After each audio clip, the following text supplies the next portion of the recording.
అమ్మా, నేను ఎంత కష్టపడినా నా జీవితం ఎందుకు ముందుకు వెళ్ళట్లేదు అని ఒక కొడుకు వాళ్ళ అమ్మని అడుగుతున్నాడు. వాళ్ళ అమ్మ చెబుతుంది, నాన్న, నీ మనసులో ఎన్నో ప్రశ్నలు ఉన్నాయని నాకు తెలుసు. ఎంత కష్టపడుతున్నా జీవితం ముందుకు వెళ్ళట్లేదు అనిపిస్తుంటుంది.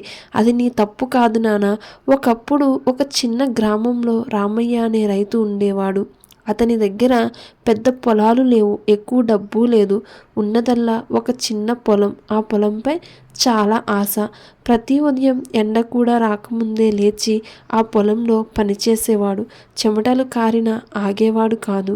ఎందుకంటే అతనికి ఒక నమ్మకం ఉంది, కష్టం ఎప్పుడైనా ఫలితం ఇస్తుంది అని.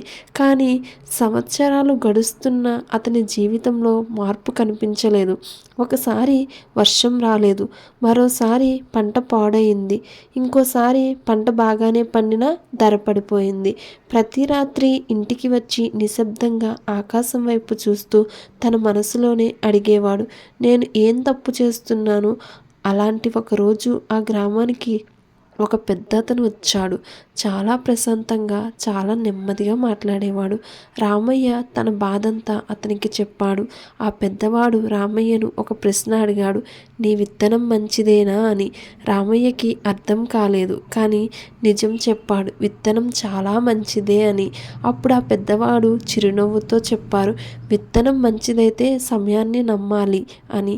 నాన్న, విత్తనం నేలలో పడినప్పుడు మొదట అది చీకటిలోకి వెళుతుంది, మట్టిలో కప్పబడిపోతుంది, ఎవ్వరూ చూడరు. అది నశిస్తున్నట్టు అనిపిస్తుంది, కానీ అదే దాని బలం. అది నశించడం కాదు, అది ఎదగడానికి సిద్ధమవ్వడం.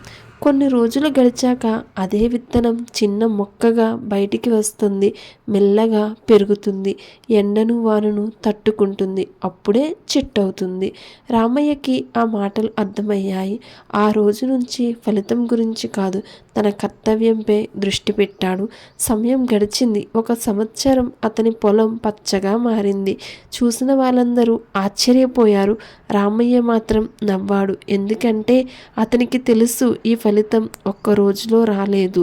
నాన్న, నీ జీవితం కూడా అంతే. నువ్వు ఇప్పుడు కష్టపడుతున్నావు, ఫలితం కనిపించట్లేదని బాధపడుతున్నావు. అది ఓటమి కాదు, ఇది నీ తయారీ దశ. నువ్వు మట్టిలో ఉన్న విత్తనం లాంటి వాడివి. ఇప్పుడు ఎవ్వరూ చూడకపోవచ్చు, గుర్తించకపోవచ్చు, కానీ నువ్వు పెరుగుతున్నావు.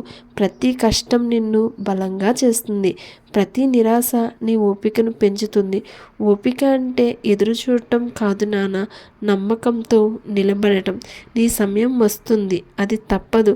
ఆ రోజు నువ్వు వెనక్కి తిరిగి చూసుకుంటే నీ కష్టాలన్నింటికీ అర్థం కనిపిస్తుంది. అప్పుడే నువ్వు నవ్వుతావు. అందుకే నాన్న, నిన్ను నువ్వే నమ్ము, నీ కష్టాన్ని నమ్ము, నీ ప్రయాణాన్ని ఆపొద్దు అని అమ్మ చెప్తుంది. అప్పుడు కొడుకు అంటాడు, అమ్మ, ఇప్పుడు నాకు బాగా అర్థమైంది. నేను ఓడిపోలేదు, నేను ఎదుగుతున్నాను. నీ స్టోరీ నుంచి నేను చాలా నేర్చుకున్నాను అమ్మ. ఇకపై తొందరపడను, నా కష్టాన్ని నమ్ముతాను అని కొడుకు వాళ్ళ అమ్మతో చెప్పాడు. వాళ్ళ అమ్మ అంది, అదే నాకు కావాల్సింది నాన్న అని చెప్పి అమ్మ చెప్పింది. స్టోరీ నచ్చినట్లయితే ప్లీజ్ లైక్ అండ్ సబ్స్క్రైబ్.